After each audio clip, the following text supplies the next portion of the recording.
शहर में ऑटो चालक के रूप में कार्य कर रहे संतोष मुले ने सिस्टम और जिम्मेदार लोगों द्वारा सुनवाई न करने, न्याय न देने से नाराज होकर मुक्तिधाम में अपना मुंडन कराया।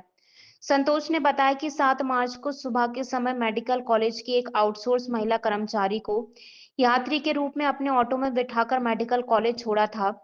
गेट पर एम्बुलेंस और अन्य वाहन होने के कारण गेट के नजदीक उतारा।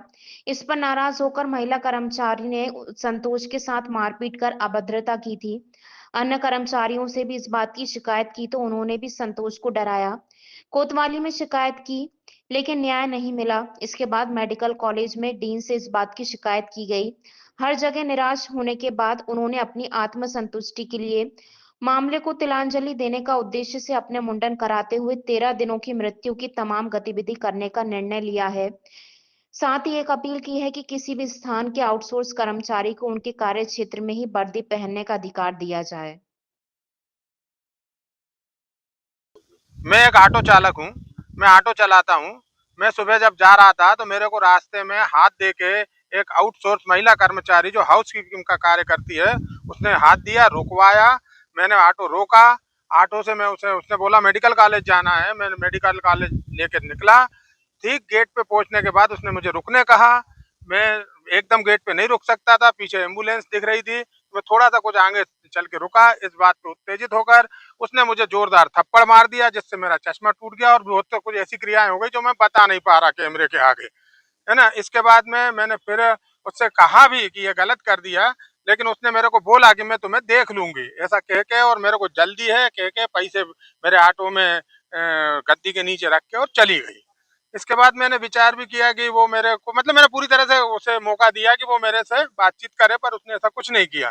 फिर जब अंदर से जानकारी निकालने की कोशिश की तो अंदर के जो भी आउटसोर्स कर्मचारी दूसरे थे उन्हें तो डराया धमकाया गया। फिर मैंने कोतवाली में शाम को शिकायत की और मेडिकल करवाया।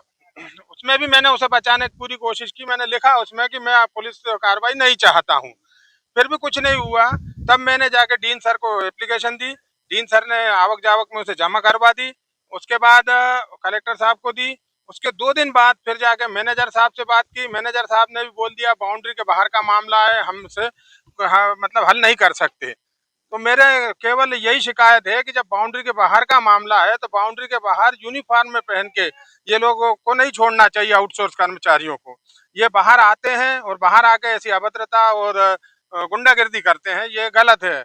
इससे हमारे स्वाभिमान को ठेस पहुंची है। हम यही मांग कर रहे हैं कि इनको बाहर यूनिफॉर्म में नहीं घूमने दिया जाए और बिना वजह किसी भी ऑटो चालक को नहीं मारना चाहिए। अगर हमारी गलती है तो हमें बताई जाए, हमें सीसीटीवी फुटेज बताए जाए और हमारे मतलब सत्यता की जांच की जाए। ये 7 तारीख की बात है, शनिवार था उस दिन, सुबह 6:45 की बात है। थाने में आपने शिकायत की है, क्या हुआ फिर? नहीं, मैं अभी थाने तो गया नहीं दोबारा रिपोर्ट लेने के लिए, पर मैंने उन्हें सूचना दे दी है। उन्होंने मेरे को रिसीव भी दे दी है। अब क्या कार्रवाई चाहते हैं? अब कार्रवाई ये चाहते हैं कि महिलाएं किस ट्रेस में है ये समझ में आना चाहिए जो पुरुषों के साथ ऐसी अभद्रता करते हैं।